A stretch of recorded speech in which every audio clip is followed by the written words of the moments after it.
Evangelho de Jesus, segundo escreveu Marcos, capítulo de número 5. Quem achou pode dar um amém?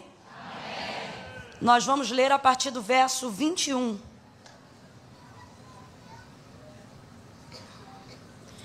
Do 21 ao 24.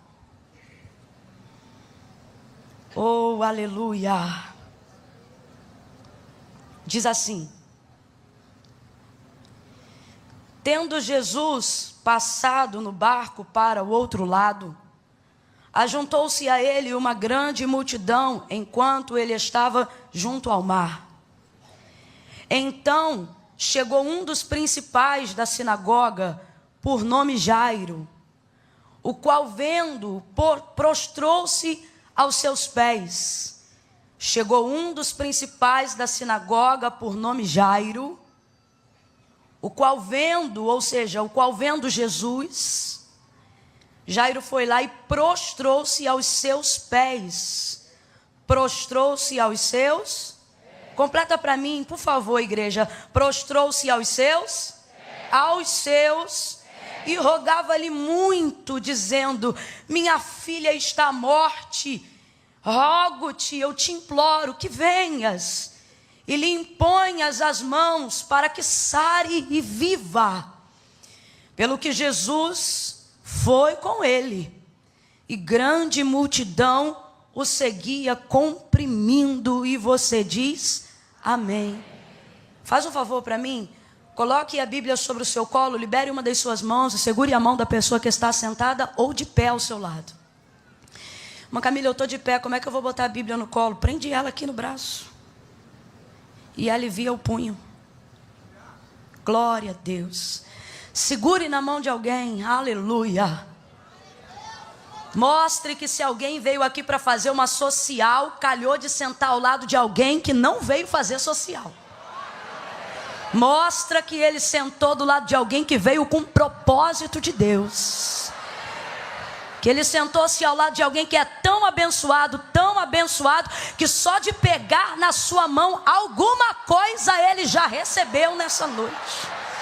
Segura com firmeza, não deixa a mão meio fria, meio requenguela, não, porque isso gera constrangimento.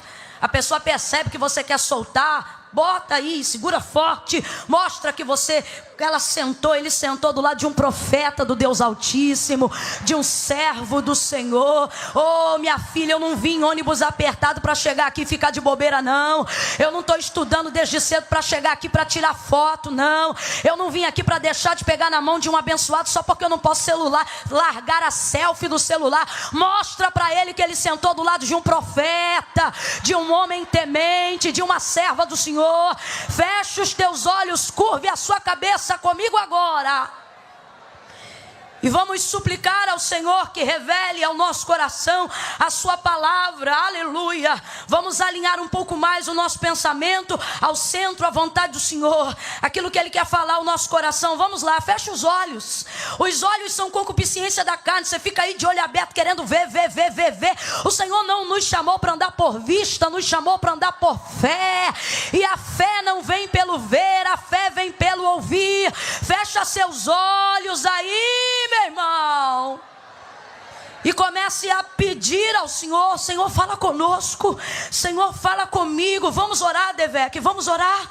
Senhor, nosso Deus e nosso Pai, diante da Tua presença nos colocamos agora em oração uma vez mais, nesse culto bendito, Senhor, aonde somente o Teu nome é glorificado, aonde nós Te bendizemos. Todos os louvores são para Ti, a Ti seja a honra, a glória. Tudo aquilo que superamos para chegar hoje aqui, Senhor, foi a fim de ouvir a Tua palavra, porque sabemos que basta uma palavra da parte do Senhor para que aquilo que está fora do lugar se organize.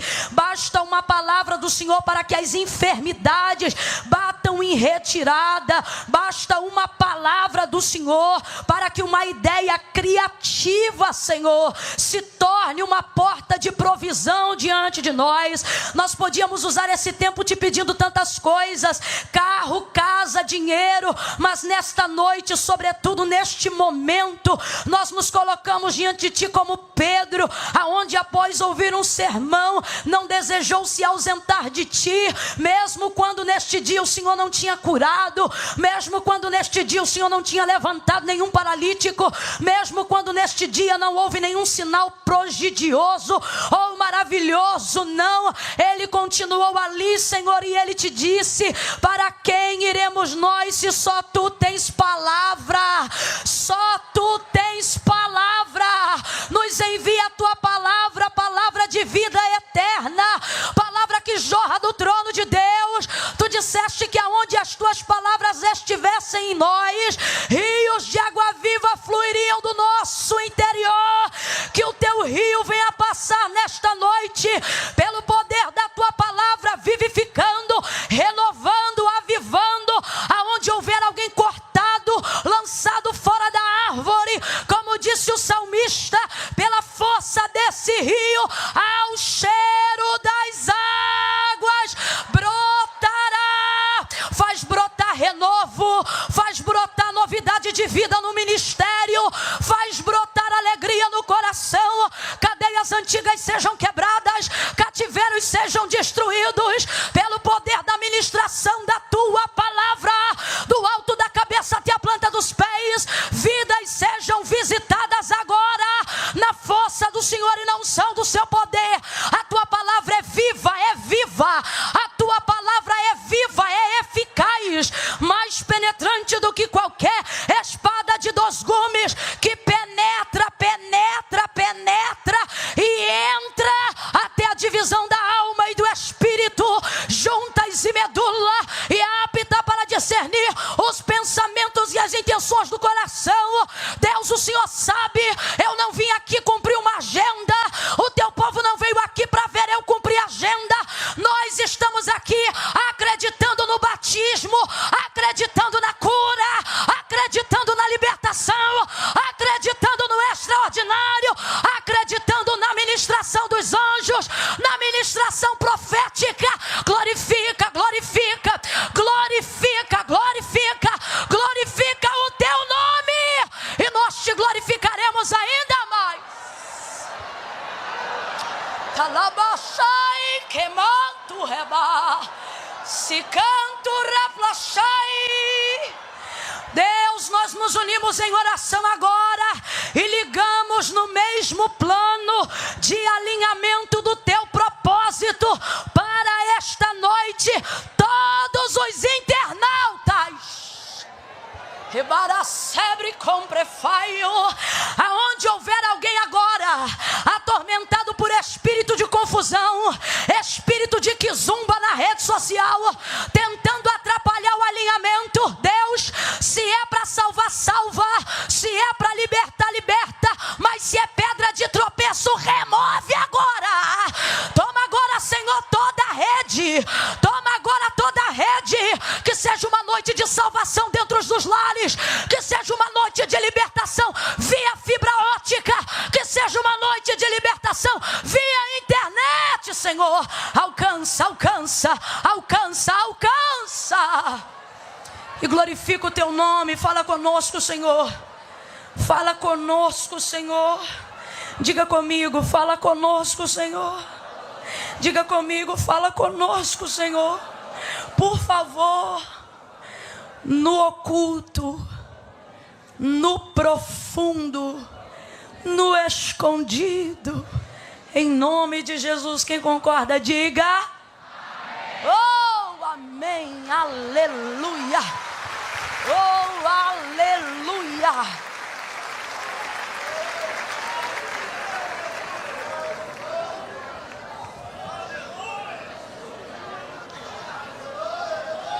Oh, aleluia, oh, aleluia, aleluia. Eu vou contar de 1 a 3. Quando eu disser 3, você vai liberar a alguém uma palavra que determina o rumo profético daquilo que eu acredito que o Senhor nos confiou para essa noite. É um gatilho. Às vezes o cérebro não consegue absorver todas as informações que a gente recebe em 40, 45 minutos, 50, 1 hora. Então a gente precisa de um gatilho. É como se fosse um anzol. Ele puxa tudo que a gente precisa. Por isso a necessidade de, às vezes, ter uma palavra de alinhamento. Estou explicando isso para você não fazer a carinha daquele emoji virando o olhinho. Quando eu falar, vire para a pessoa que está ao seu lado. Então no 3, você vai olhar para ele, vai olhar para ela e vai dizer desse jeito: vá para os pés, meu irmão. Tá? Mas só no 3. Segura aí. No 3, você vai olhar para quem está ao seu lado e dizer: vá para os pés, meu irmão. Para os pés. Quem entendeu a ênfase? Você vai dizer: vá para os pés, meu irmão. Para os pés. É 1, é 2, é 3. Libera a palavra. Isso. Os pés de Jesus são o nosso endereço nessa noite. Glória a Deus. Glória a Deus. Gente, quando for para aplaudir, vamos fazer com vontade. Faz chover. Mistura com glória a Deus e aleluia. Glória a Deus. Aleluia. Aleluia. Os pés são endereço. Os pés de Jesus são o endereço que Jairo procura a fim de que salvação chegue à sua casa. A fim de que cura chegue à sua casa. Mais do que isso, a fim de que ressurreição entre na sua casa. Tudo isso Jairo vai conseguir aos pés de Jesus. Não é tão fácil quanto parece esse movimento. Eu costumo dizer que tem gestos, tem movimentos que aparentemente são muito simples, mas trazem consigo um significado muito grande. Quando você vai olhar, por exemplo, a história narrada dos hebreus, dos judeus, no livro de Esther, capítulo de número 6, você vai encontrar ali, por exemplo, um homem cujo nome era Mardoqueu, que passando um outro homem cujo nome era Amã, um príncipe medo-persa, a quem devia reverência, ou seja, todas as vezes que esse grão-vice, que esse príncipe passasse, era necessário que todos aqueles que estivessem diante dele fizessem um sinal de reverência, inclinando a sua cabeça. Não precisava necessariamente espalmar as mãos no chão, era uma coisa simples, era uma inclinação de cabeça em direção aos pés, a fim de reverenciar, mostrar honra e respeito. Mas o texto vai dizer que aquele homem que se chamava Mardoqueu não fazia isso. Inclusive os outros judeus ficavam irritados com ele porque o gesto era muito simples. Como quem diz, não custa nada, por que você não faz? Mas a palavra de Deus vai dizer que Amã era um homem mau. A própria Esther vai usar Amã como personificação da própria maldade, tipologia do próprio diabo. Ela vai dizer este mau Amã, porque ele queria exterminar todo o povo de Deus. Ocorre que quando ele passava, Mardoqueu não se dobrava. E o gesto era tão simples, contudo ele não fazia, porque Mardoqueu era uma das poucas pessoas com esse nível de sensibilidade, de entender que gestos pequenos trazem grandes significados. E como ele era mau, ele não respeitava, ele não tolerava, né? E é interessante porque o gesto parece simples, mas o significado dele é muito grande. É como isso que está acontecendo no capítulo 5. Não parece tão difícil aproximar-se aos pés de alguém, sobretudo quando você precisa. Não parece tão impossível se humilhar diante de alguém quando você está diante de uma solução. O movimento, na verdade, é muito rápido. Você consegue fazer isso cronometrado, tanto para quem tem dificuldade ou não, de 2 a 5 segundos. Como é que pode uma vida inteira, de repente, ser decidida com segundos que vão de 2 a 5? Não parece tão difícil. Só que, na verdade, o que Jairo está fazendo é o que eu acabei de narrar aqui. O gesto parece muito simples, mas o significado é muito grande. Muito grande por quê, irmã Camila? Porque a fama de Jesus já percorria Jerusalém e as cidades circunvizinhas a Jerusalém. Ocorre que Jesus, na extensão de 3 anos e meio de ministério aqui na terra, realizava prodígios e maravilhas aonde quer que ele passava. E sem que houvesse nenhuma promoção, nenhum patrocínio, as obras falavam por ele. Ou seja, Jesus era alcançado e ele era conhecido até onde ele ainda não tinha pisado. Porque as pessoas comentavam as suas obras e falavam de tudo que ele fazia. Quando as nossas obras forem maiores do que as nossas palavras, não vamos precisar falar de nós, elas se anunciarão por si. É como diz Provérbios, a mulher que teme ao Senhor será louvada nas portas. Quando o nosso ministério alcança esse nível de maturidade, quando a nossa vida pessoal e o nosso testemunho alcança esse nível de maturidade, nós não precisamos falar nada. Se manifesta na nossa vida o que o apóstolo Paulo disse, que deveríamos ser carta escrita, e não só escrita, mas também aberta para ser lida por todos aqueles que vêm. Ocorre que a fama de Jesus já se alastrou. E como é que seria diferente? Alguém que chega no final do casamento e multiplica, mais do que isso, transforma a água em vinho. Alguém que chega num tanque e diz ao paralítico: levanta, toma a tua cama e anda. E imediatamente o homem levanta e anda. Alguém que se encontra com um leproso, ele está descendo do monte, o leproso vai subindo para diante dele e diz: se tu quiseres, tu podes me limpar. Ele diz: eu quero, e o moço é limpo na hora. Como Jesus não ficaria tão famoso em tão rápido tempo entre todos eles? Jesus era alguém que aonde passava, o texto diz que afluía uma multidão de pessoas. Essa multidão de pessoas queria tocar, queria chegar perto dele, ou ainda que não o tocasse diretamente, bastava estar no recinto ou no lugar que Jesus ia passar, porque o texto diz que aonde ele passava, a todos ele curava, manifestava o seu poder. Eu acho lindo, Jesus diz assim: o Pai está sempre comigo, porque Ele sabe que eu faço tudo o que lhe agrada. Tudo que Jesus pedia, o Pai concedia. Nele está a manifestação de toda a vontade de Deus. Só que Jesus queria curar ainda mais pessoas. Jesus queria abençoar a vida de ainda mais pessoas. E por causa disso pedia segredo a essas pessoas, a manifestação de cada milagre. Ele dizia: não conteis a ninguém, não fala que eu fiz isso. Mas quem que sendo abençoado pelo Senhor consegue não contar o que ele fez? Imagina o filho da viúva de Naim. Imagina a viúva que estava levando para o sepultamento seu filho. Está um menino morto deitado no esquife, o povo carregando ela, chorando. De repente Jesus só passa. Tocou no morto? Não, porque Jesus não toca no morto. O que ele fez? Tocou no esquife. Mas ele tem tanta vida que passou vida para o esquife. O esquife passou vida para o menino e o menino ressuscitou. Jesus diz: não conta, mas quem é que aguenta? Você volta para casa com o menino que estava sendo levado no esquife para o sepultamento, e agora o menino volta andando para casa contigo. Os outros vão dizer: como é que foi o velório? Que velório, menina? Tu não está vendo o garoto aqui do meu lado? Meu Deus, como é que foi isso? O homem chamado Jesus passou na marcha fúnebre, e se de um lado vem o pranto, do outro vem o sorriso. Se de um lado vem a amargura, do outro lado vem o contentamento. Se de um lado vem a morte, do outro lado ele vem e traz a vida. Tocou no esquife e levantou o menino. Como é que não conta? As obras de Jesus são tão grandes que o que as pessoas não contam, falam por si. Imagina Lázaro na padaria, comprando pão de manhã. Precisa dizer: eu sou Lázaro? Quem é esse? O irmão da Marta. O irmão da Marta morreu, olha aí, comprando pão. Como é que pode isso? Depois de 4 dias chegou. Qual é o nome dele? Qual é o nome dele? Aonde ele passava era isso.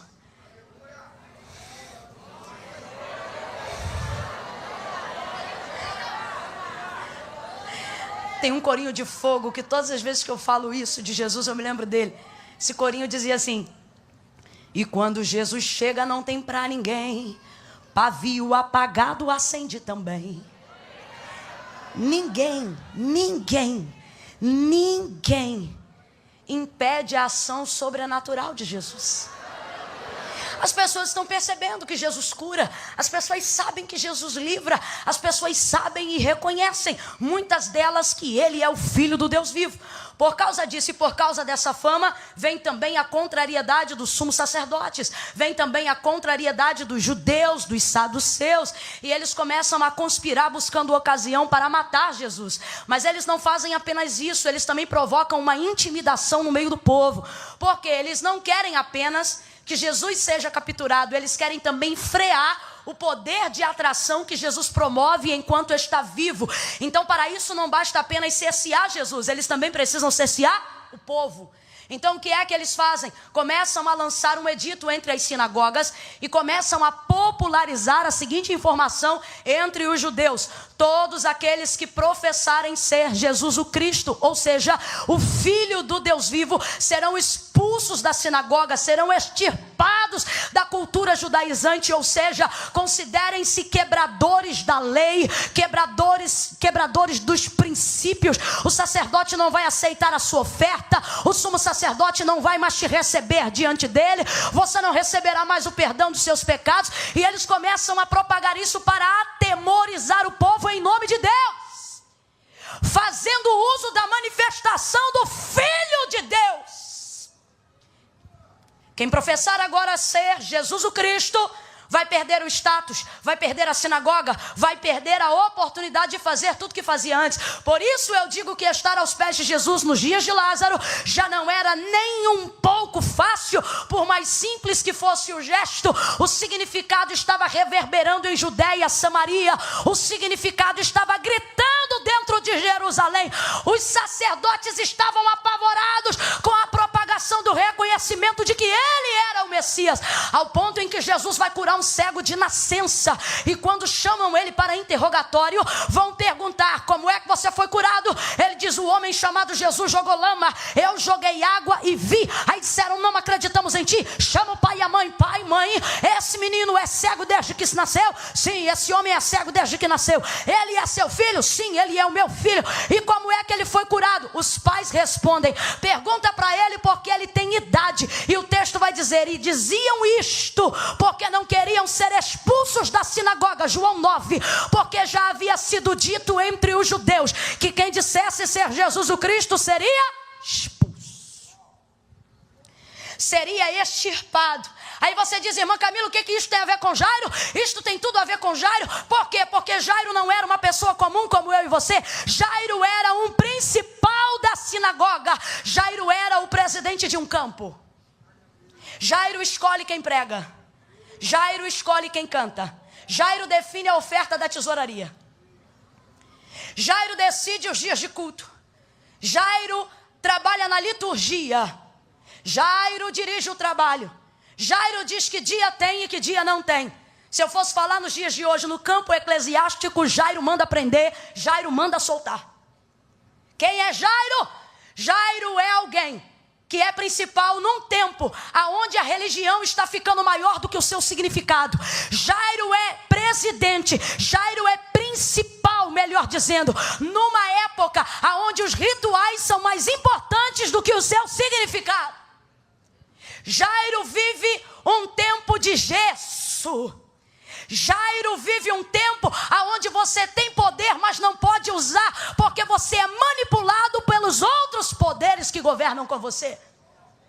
Jairo é alguém que, se fosse no sistema político nos dias de hoje, jamais poderia fazer o que chamamos de política independente. Jairo, eu vou trocar bem para miúdos e vou tentar começar a falar bem rasgado, que é para ninguém ter particular interpretação, mas entender do jeito que eu estou falando.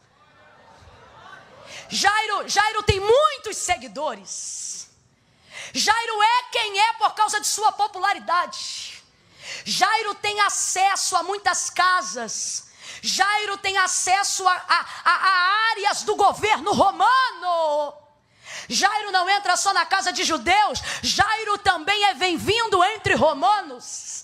Jairo transita no Sinédrio. Jairo também está conceituado diante de César, mesmo sendo judeu.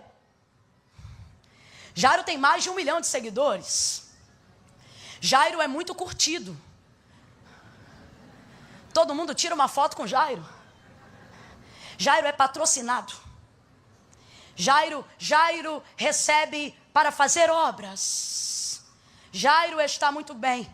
E o problema é que a opinião pública te promove, mas também te manipula. E qual é o problema aqui? O problema é que Jairo já reconhece Jesus como filho de Deus. E isso está claro no texto. Só que ele não pode manifestar qual é a razão de sua fé. Por quê? Porque em Jesus ele não vê meios de sustentar tudo que ele tem antes de ter conhecido a Cristo. Só que em Jesus ele também vê o que nunca conheceu, mesmo entrando na sinagoga todo dia. E agora começa o dilema, o que fazer? Cumprir Mateus 17, versículo 24. Aquele que quiser vir após mim, negue-se a si mesmo, tome sobre si a sua cruz e siga-me. Eu acho lindo porque Jesus diz assim: portanto vos digo que qualquer que me seguir para ganhar, já perdeu. Ele está dizendo, quem quiser vir para ganhar, já perdeu mesmo que chegue. Aí ele diz assim, mas qualquer que perdendo por amor de mim para me seguir, ele diz, já ganhou antes de chegar. Pois vos digo que vale ao homem ganhar o mundo inteiro, se em troca disso ele perder a sua alma. De que vale o patrocínio? De que vale a promoção da opinião pública? De que vale os seguidores? De que vale o dinheiro? De que vale a fama? De que vale o status social? De que vale a presidência de uma empresa? De que vale a popularidade dentro de uma região? Se o pagamento disso for a paz da minha alma, se o pagamento disso for a minha alma ser consumida onde o fogo não apaga e o verme não morre, de que vale? O que é que pode pagar isso? Jairo agora vai entrar num dilema, mas só que tem uma coisa: Jesus sabe colocar a gente dentro de circunstâncias aonde ele nos impele a fazermos a escolha certa. Oh meu Deus do céu, olhe para alguém e diga: Jesus está te levando para a escolha certa. Você está indeciso sobre o que fazer, mal resolvido em que decisão tomar, e Jesus trouxe aqui você para te dizer: vou te colocar numa circunstância, mas não vou te deixar sozinho não. Eu vou te mostrar que eu sou a escolha certa. Eu sou o caminho, a verdade e a vida. Oh, aleluia! Sabe o que é que acontece? A filha de Jairo vai ter uma enfermidade que vai conduzi-la à morte. A menina começa a ficar enferma. E tem uma coisa, irmãos, tem uma coisa. Jairo já reconhece que Jesus é o Senhor, mas não pode confessar isso publicamente. Isso faz de Jairo um crente, mas não faz dele um salvo. Ser crente não faz de você salvo, mas ser salvo te torna um bom crente. Mas Camille, para ser salvo, o que eu preciso fazer? Jesus disse, crê com o teu coração e confessa com a tua. Muita gente está aqui igual Jairo, crê, mas na hora de confessar com a boca fica no lugar e diz aí, eu vou ficar aqui, Deus sabe. Sabe, mas não concorda, porque não foi igreja, não foi dogma religioso, não foi cristianismo, nem no evangélico, nem no catolicismo que promoveu isso. São palavras de Jesus. E Jesus disse, aquele que me confessar diante dos homens, eu também o confessarei diante do meu Pai que está no céu. Mas aquele que se envergonhar de mim diante dos homens. Por que Jesus não diz não crê? Jesus diz se envergonha. Por que crê? Se segue Jesus é porque crê, se ora a Jesus é porque crê, se medita na palavra é porque crê. Se vem para a igreja na quinta-feira à noite, você crê. Crê. Mas Camila, eu estou afastado. Que mané afastado? Você canta as músicas que a gente canta, a gente ora, você fecha o olho. Aí, irmã Camila, eu estou desviado. Você é o desviado mais crente que a gente conhece. Desviado é o diabo que não pode voltar. Você está aqui toda quinta-feira. Deus te trouxe aqui para te dizer que você crê. E olha o que Jesus diz: aquele que me confessar diante dos homens, eu também o confessarei diante do meu Pai que está no céu. Aí ele diz assim, mas aquele que se envergonhar de mim diante dos homens, diz o Senhor, eu também o me envergonharei dele diante do meu Pai que está no céu. Por que Jesus não fala de fé, mas fala de vergonha? Porque nós estamos aqui porque cremos, mas não confessamos porque temos. Qual é o problema da vergonha? A vergonha é manipulada pela opinião pública. E a opinião pública, o patrocínio, o status social, o que vão pensar de mim, o que vão dizer de mim, ele pode ser bom enquanto te promove alguma coisa, mas você está chegando num ponto da sua vida, onde tudo que é opinião pública, tudo que as pessoas olham, dizem ou pensam de você, de repente serão reputadas a nada. Por que eu digo isso? Porque Jairo não se curvava diante de Jesus, enquanto ele pensava que tudo estava sobre o seu rigoroso controle. Só que ele percebeu que a opinião pública não salva a filha dele, a opinião pública não tira ela do leito, a opinião pública não impede a morte entrar na minha casa, a opinião pública não determina quanto tempo de quimioterapia eu vou fazer, a opinião pública não diz para onde a minha alma vai, se para o céu ou se para o inferno. O que pensam de mim nunca pagou as minhas contas, o que dizem a meu respeito nunca colocou comida na minha geladeira, mas talvez tem alguém aqui que esteja ligado às pessoas mais intrinsecamente como Jairo, mas para elas eu também tenho uma palavra. Talvez tenha alguém aqui que esteja preso dizendo: irmã Camila, eu não posso porque é isto que paga a minha conta, eu não posso porque eu tenho que receber tal pensão, eu não posso porque eu vivo disso, eu não posso porque eu vivo daquilo. Eu não vou dizer o que você tem que fazer porque não tenho autonomia para isso, mas vou te fazer apenas refletir. O patrocínio te dá a cama, mas só Deus te dá o sono. O patrocínio te dá o carro, mas só Deus te dá uma direção. O status pode te dar uma casa, mas só Deus te ajuda a construir um lar. As marcas te dão sapatos, mas quem te coloca de pé é Deus. Afinidades unem pessoas, mas só Deus eterniza um casamento. Deus te trouxe aqui para te dizer: escolhe.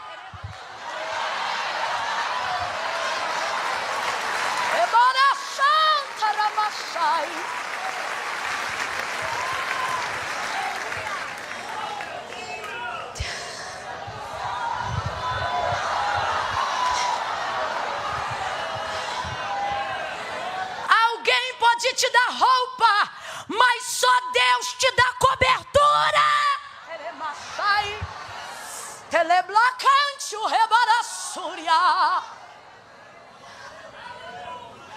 Tem gente pensando que está com tudo e não está com nada. Tem gente que não está com nada e está alegre porque já percebeu que não tendo nada possui tudo. Paulo vai dizer: há uns que têm tudo não possuindo nada, há outros que possuem tudo mesmo não tendo. Jairo, vamos deixar a coisa uniforme. Alguém olha para mim, mas olhe também para alguém e diga: Jairo. Vambora, olhe para alguém e diga: Jairo.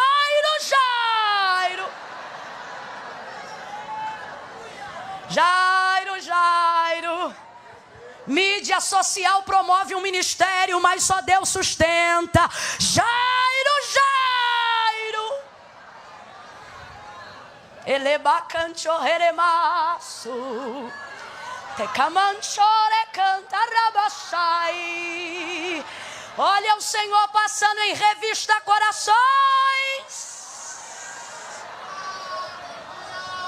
Dentre as 7 cartas que João escreve às igrejas da Ásia, há uma delas, Laodiceia.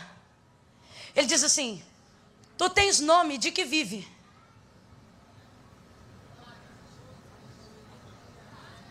Ele diz: tu dizes rica sou, mas te digo, aconselho-te que de mim compre colírio, para que abra os teus olhos e veja.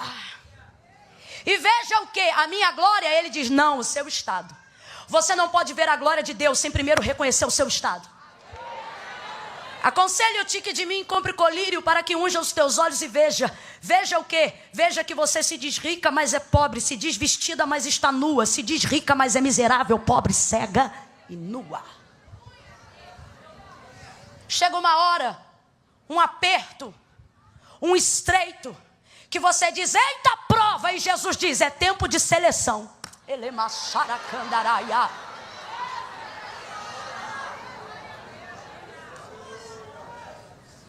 E ele vai te mostrar que tudo que você segurou entendendo que não podia segurar isto e segurar a Cristo. Não vai significar nada ter tudo isso se com isso você não tiver Cristo. Jairo está segurando tudo, crê, mas segura, confia, mas segura, gosta do discurso de Jesus, mas segura. Só que Jesus está passando, Jesus está passando, Jesus está passando, Jesus está passando. Eu estou sentindo graça de Deus enquanto falo isso. Jesus está passando e o Senhor está dizendo: ei, tu vai ter que largar alguma coisa, Jairo. Só que você não quer largar. E aí que a menina está morrendo, o que vai acontecer? Jairo entende que segurar tudo sem ter condições de manter é a mesma coisa que não ter. Larga tudo e vai para Jesus. Aí ele sai correndo. Larga tudo porque a menina está à morte. Nessa hora não tem status, nessa hora não tem seguidor, nessa hora não tem patrocínio, nessa hora não tem pensão, nessa hora não tem dinheiro, nessa hora não tem foto, não tem conta bancária, não tem popularidade, não tem igreja. Nessa hora não tem nada, meu irmão. Nessa hora ele só pensa: nada disso pode devolver a minha filha, mas está passando perto de mim um que pode devolver a minha filha, um que pode abençoar a minha casa, um que pode trazer vida para o meu lar. Jesus sai correndo, se encontra com Jesus. Jairo sai correndo, se encontra com Jesus diante de uma multidão e se lança aos pés. Fala para pelo menos uns 3 aí de novo: vai para os pés, meu irmão. Vai para os pés, vai para os pés. Então chegou Jairo e, vendo a Jesus, prostrou-se aos seus pés. Mas Camila, por que eu tenho buscado coisas, mesmo já renunciado outras, por amor do Evangelho, por fidelidade, por fé a Jesus, e mesmo assim não estou conseguindo? Porque você larga tudo, mas sai correndo para as mãos. Jesus te trouxe hoje aqui para te dizer: não adianta largar tudo e vir para as mãos, você tem que vir para os pés. Jairo larga tudo e se prostra diante dos seus pés. O que ele está dizendo? Que tudo que ele tem agora está aos pés de Jesus, sujeito aos seus pés. Todas as pessoas que foram abençoadas, todas as pessoas que foram ministradas por Jesus, não estavam na altura das suas mãos, estavam na altura dos seus. Todas elas. Marta se incomoda porque Jesus mal entra na casa dela. Aí o texto diz que Maria quedava-se, ou seja, se jogava aos pés dele. Aí Marta chama ele e diz: olha, Senhor, tu não te incomoda que eu trabalhe enquanto minha irmã está aí jogada aos teus pés? Diga, pois, a ela que se levante e venha me ajudar a servir. Jesus diz: não vou fazer isso, porque ela escolheu a melhor parte. Tem gente achando que o que as mãos de Jesus produzem são a melhor parte. E Jesus está dizendo: minhas mãos produzem muitas coisas, mas elas só são ministradas para quem conhecem os meus pés. Ai, Jesus, eu vou falar de novo para ver se você entende. Jesus te trouxe aqui para dizer: a cura da filha de Jairo veio pelas mãos, mas isso só aconteceu porque Jairo buscava hoje. Irmã Camila, como é que é isso? O Senhor está dizendo: é um pedido que vem da boca, a fim de que ele imponha as mãos. Só que ele faz isso com a boca nos pés. Jesus está dizendo: quando for orar, não ora com a boca na minha mão, ora com a boca nos meus pés. É o lugar mais alto que você vai conseguir chegar. As minhas mãos estão à procura, assim diz o Senhor, de quem busca os meus. Vai para os pés, meu irmão. Vai para os pés, minha irmã. Os pés falam de humilhação. Os pés falam de descer ao limite. Os pés falam de não me importar mais com nada, a não ser como está diante dele. Jesus está sendo crucificado no madeiro, João 19. Pés estão amarrados, mãos atadas nos cravos. Maria e João vão com ele até o Gólgota e são os únicos dois que se aproximam até o pé do madeiro. O pé do madeiro dá direção para o pé de Jesus. Aí o texto diz que Maria chora copiosamente, inconsolável, e João ao lado dela também chorando, inconsolável. Jesus está com os pés amarrados, as mãos amarradas, aparentemente não pode fazer nada, mas tudo que eles estão fazendo é chorar aos pés de Jesus. Da onde Jesus está, antes de dar o último suspiro, ele promove uma adoção. Ele diz: mulher, eis aí o teu filho. Olha para João e diz: filho, eis aí tua mãe. Abençoa eles, e o texto diz que desde aquele dia, João a recebeu em sua casa. Ou seja, as mãos de Jesus estão disponíveis para abençoar todos aqueles que buscam os seus pés. O que é isso? É uma coisa que você já ouviu, parece clichê, mas precisa ser dito mais vezes, até que isso vire uma prática na nossa vida. Helena Tanuri tem uma frase maravilhosa que resume o que eu estou dizendo aqui. Ela diz assim: pare de revirar os bolsos de Jesus enquanto Ele te abraça. É exatamente isso. Jesus está aqui querendo te ensinar o que é adoração. Jesus está aqui querendo te conduzir à salvação. Ou seja, Jesus está falando de eternidade. Você está falando de mãos, quando Ele queria conversar com você junto aos pés. A mulher cananeia recebeu aquilo que precisava e aquilo que queria quando foi aos pés de Jesus. Jesus está dizendo: tudo o que você quer e tudo o que você precisa das minhas mãos, você só vai encontrar nos meus. Desce.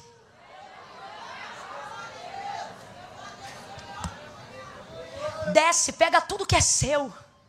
Pega tudo que você julga que não pode perder e subjuga isso à autoridade suprema de Jesus. Vai aos pés de Jesus. Aí ele disse: rogo-lhe que imponhas as mãos. Mas pediu isso com a boca nos. Jesus não perguntou o quê. Jesus não perguntou por quê. O texto diz: e foi com ele.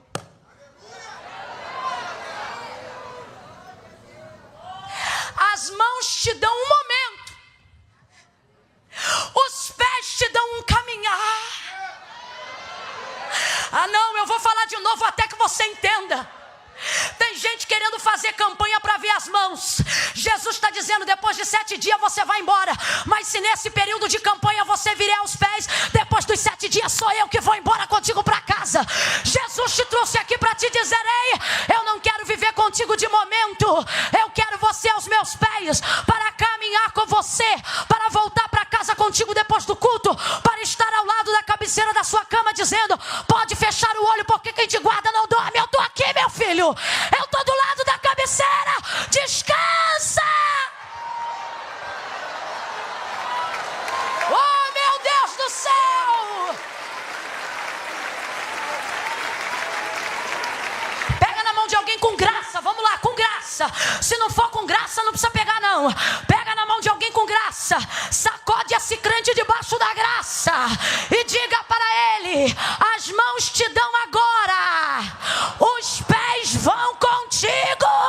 Os pés vão contigo aqui. Os pés vão contigo lá. Os pés pisam contigo no estado. Os pés pisam contigo nas outras nações. Quão formosas são as mãos? Não. Quão formosos são os pés. Os pés de quem anda com Jesus, almoça com Jesus, come com Jesus, dorme com Jesus, levanta com Jesus, vai trabalhar com Jesus. E alguém diz: o que é? Ele está te abençoando? Não. Ele anda comigo, por isso eu sou abençoado. Os pés. Prega de novo para os 5 aí, diz: vai para os pés, meu irmão. Vai para os pés, meu irmão. Eu não quero conversa de momento. Nesta noite eu vim falar sobre a eternidade. O texto diz: e Jesus foi com ele. Jesus foi com ele. Na hora, uma multidão está apertando Jesus, mas ninguém na multidão foi aos.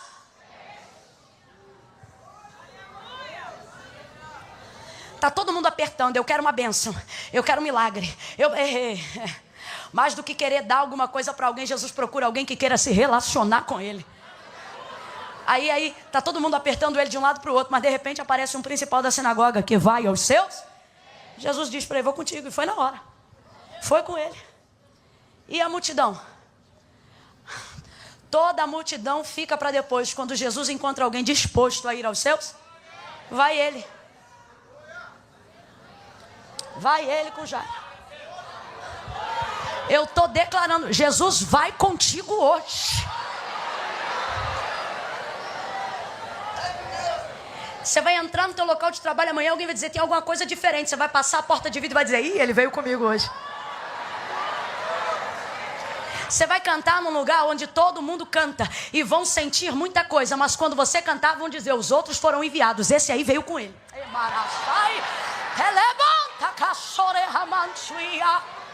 Foi com ele.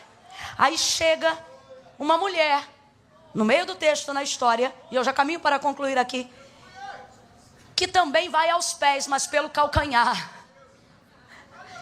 Toca na orla das suas vestes. O texto diz que há 12 anos ela tinha uma hemorragia. Sangrava, sangrava, sangrava. Despendia tudo que tinha na mão dos médicos, correndo atrás de uma cura na medicina, mas nada lhe curava. Quando ela ficou sabendo que Jesus ia passar, Jesus está passando para onde? Para promover milagre na casa de Jairo. Só que o texto diz que ao ouvir dizer que Jesus ia passar, Jesus está passando, está indo para onde? Casa de Jairo. A multidão está correndo atrás dele, está todo mundo apertando, mas o endereço dele é certo. Jesus está indo para a casa de... Aí vem essa mulher, que já edificava a fé em casa, porque dizia consigo mesmo, se tão somente eu tocar na orla das suas vestes, serei curada. Se tão somente eu tocar na orla das suas vestes, eu serei curada. Se tão somente eu tocar... Jesus está dizendo, para se aproximar de mim, você não precisa de conselho de ninguém, é só você querer. Para chegar perto de mim, você não precisa da autorização de ninguém, é só você querer. Sai essa mulher de casa, meu irmão, hemorrágica, toca na orla das vestes de Jesus, e o texto diz que ao tocar, na hora, foi curada do seu flagelo e sentiu no corpo o estancamento da hemorragia. Ficou boa. Em tese, ela não interferiu em nada a caminhada de Jairo. Ela nem se pronunciou para dizer que precisava ser curada. Ela é o tipo de gente que leva o que quer sem pedir.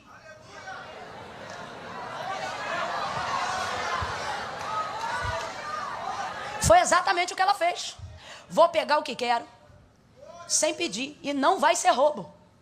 Por quê? Jesus sabe. Porque está comigo, mas é dela. Aí ela vai embora. Dali para frente ela quer ir embora. Não vou atrapalhar o caminho do milagre. O que Jesus faz durante, enquanto caminha com você, é só o presságio do que ele ainda vai fazer com você. Sabe o que? Sabe o que eu quero ficar alegre? Eu não vejo Jairo estressado. Eu não vejo Jairo perturbado. Perturbado em quê, irmã Camila? Ora, essa mulher tocou e podia ir embora. E de fato quer ir. Ela não quer ser vista. Só que Jesus diz, espera aí, para a caravana. Alguém me tocou. É como se Jesus estivesse dizendo, Jairo, estou indo, mas no meio do caminho o milagre já está acontecendo. Alguém me tocou, porque de mim saiu poder, de mim saiu virtude. Aí o texto diz assim, e virava-se para trás, procurando alguém? Não. E virava-se para trás para ver a que isto fizera. Ele virava-se para trás para procurar a mulher. Ah, é artigo definido. Ele está dizendo, sei que você está aqui, só estou querendo achar você. Mais do que isso, já achei você, só quero criar uma oportunidade para que você se apresente. Por quê? Porque mediante a fé, ela pode receber o que ela quer sem pedir. Mas isso é para curar o estancamento da hemorragia. Ou seja, quando você busca pelo que você sabe, você recebe em cima do que você sabe. Mas quando é Jesus que chama você, é para curar você de coisas que você não vê. Por que eu estou dizendo isso? Se ela toca em Jesus e recebe a cura, ela vai embora na paz, curada da hemorragia, mas cheia de trauma. Pelo quê? Pelos 12 anos que ficou segregada.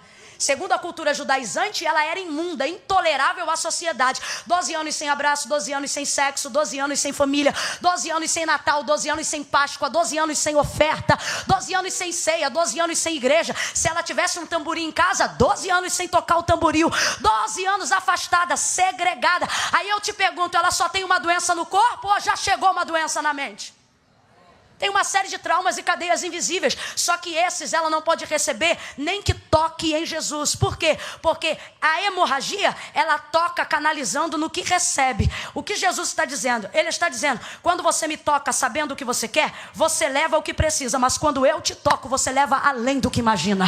Quando eu te toco, você leva além do que suspeita. Quando eu te toco, eu entro em áreas que você não vê. Quando eu te toco, eu te curo de traumas que você não sabe. Quando eu te toco, eu visito a tua infância sendo presente, mas saro o teu futuro, curando o teu passado. Jesus está dizendo, ei, cadê você? E Jairo está ali.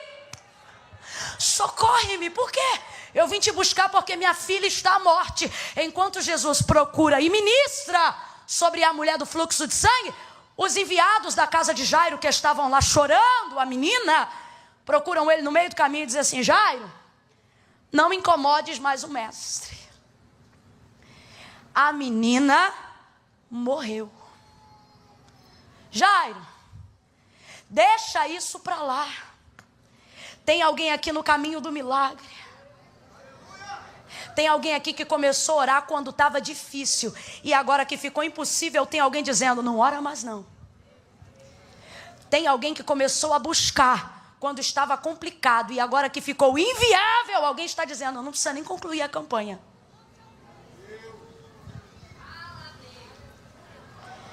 Os homens chegam diante de Jairo, que está ali esperando. Só que eu já disse, a cura no meio do caminho não é para atrasar o milagre de Jairo, é para trazer presságio. Não, isso aqui é um anúncio, meu irmão. Sabe o que ele está dizendo? Se eu faço isso enquanto ando na rua, imagina o que eu vou fazer parado dentro da tua casa. Você está sentindo o poder de Deus aqui? Está sentindo o poder de Deus aqui? O Senhor está dizendo: isso é quando eu estou andando. Quando você entrar no teu quarto e fechar a tua porta, você vai ver o que eu vou fazer com a sua vida. Eles dizem: ei, não importune mais o mestre. Duas coisas me incomodam aqui. Primeira, normalmente quem se incomoda com a nossa busca não pode fazer nada pela gente, mas mesmo assim fica mandando a gente parar. Normalmente quem manda a gente parar não tem o dinheiro para pagar nossa dívida. Normalmente quem manda a gente parar não aguentaria metade do problema que a gente está tentando resolver. Normalmente quem vê a gente gritar na igreja não dá um glória a Deus, mas se incomoda. Para que gritar? Ó, meu irmão, o problema é meu, meu irmão. Cuida do teu milagre que eu cuido do meu. Cuida da tua casa que eu cuido da minha. Mas para que vai dar pulo da cadeira? Isso não diz respeito ao que você vê. Isso diz respeito ao que só Jesus vê. Eu sei por que eu estou aqui. Normalmente, guarde isso, quem se incomoda com a nossa busca não pode fazer nada pela gente. Mateus 15, 21, uma cananeia gritava: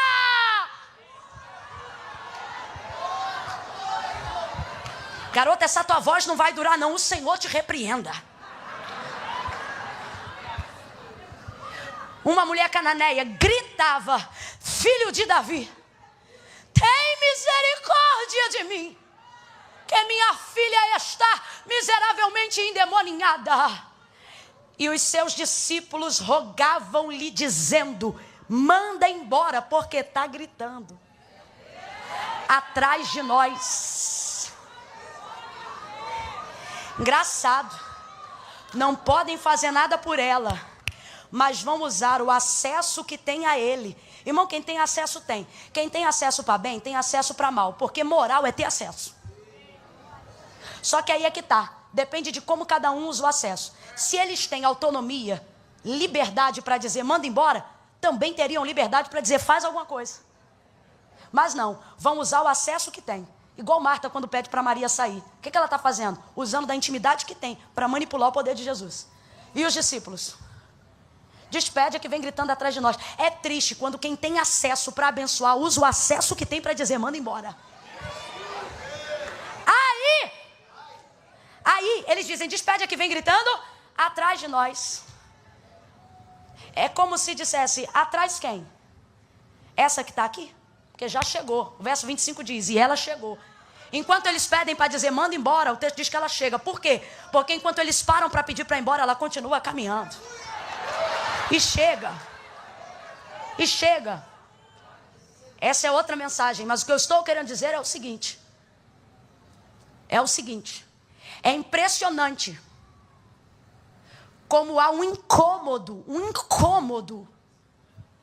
em pessoas que não têm o poder de resolver o nosso problema, tentar impedir a maneira que a gente está tentando de fazer. Tu vai para lá quinta-feira, vai fazer o que lá? Ficar vendo aquela mulher gritando, tu tá maluca? Vai ver, é isso que você está precisando, de um pouco de insanidade para entender que fé é loucura aos normais. Eu acho mó barato, tem um filme chamado Intocáveis, e eu me amarro, aonde um cidadão paraplégico fica numa cadeira e ele está tentando procurar uma acompanhante, mas não consegue se adequar a ninguém. Aí de repente chega que eu esqueci o nome do ator. Um camarada que dentro daquele costume, o camarada o paraplético rico, cheio de pompa, e o cara vindo do gueto. Aí ele está de longe e ele está conversando com um amigo da alta. Aí o amigo diz assim: você tem que tomar cuidado com essa gente. Olhando para o novo acompanhante a quem ele vai contratar, que é o camarada do gueto. Cheio de gíria, todo estranho. Aí o camarada é assim, mas trata ele com naturalidade. E ele está cansado de cordialidade engessada. Aí o primo, irmão, sei lá, alguém que é da casta alta com ele, vai aconselhar ele a se desvencilhar do camarada. Aí diz assim para ele no filme: você cuidado com essa gente. Eles não têm pena de ninguém. Aí ele diz: ótimo, era o que eu estava procurando. Ele está cansado disso. Está cansado disso. Sabe o que eu acho lindo? Quando Deus coloca o príncipe no meio de uma necessidade, onde o socorro está no meio do povo. No meio da muvuca. A cadeira de Jairo é especial, mas para chegar no meio de Jesus vai ter que ficar em pé no culto, vai ter que sentar no meio do povo, vai ter que adorar, vai ter que levantar a mão junto, vai ter que ter alguém gritando do lado de cá, vai ter que esbarrar no braço do outro. O outro está roçando em mim, está roçando não, meu irmão. É que aqui está apertado e é junto que a gente vence, é junto que a gente vai adorando. Está Jairo lá no meio do povo, no meio do povo.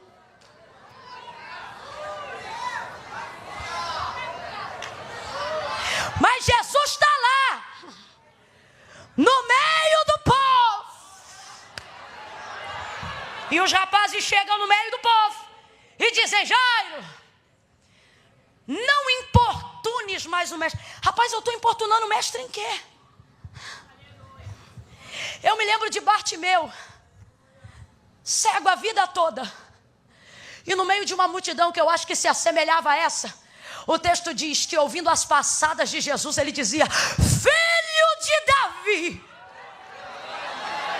tem misericórdia de mim. Jesus, vai, quem não tem vergonha já começa a reagir. Filho de Davi, tem compaixão. Ele gritava: é hoje que eu vou ver, eu quero ver. É hoje que meus olhos vão se abrir. É hoje que eu vou conhecer a luz do sol. Vou ver o brilho do dia. Quem é que está passando? É Jesus. Então grita, Bartimeu, grita. Grita, Bartimeu, grita. Reage, Bartimeu, reage. Filho de Davi, ele está passando. Ele está passando. E diziam a Bartimeu: não incomodes mais o mestre.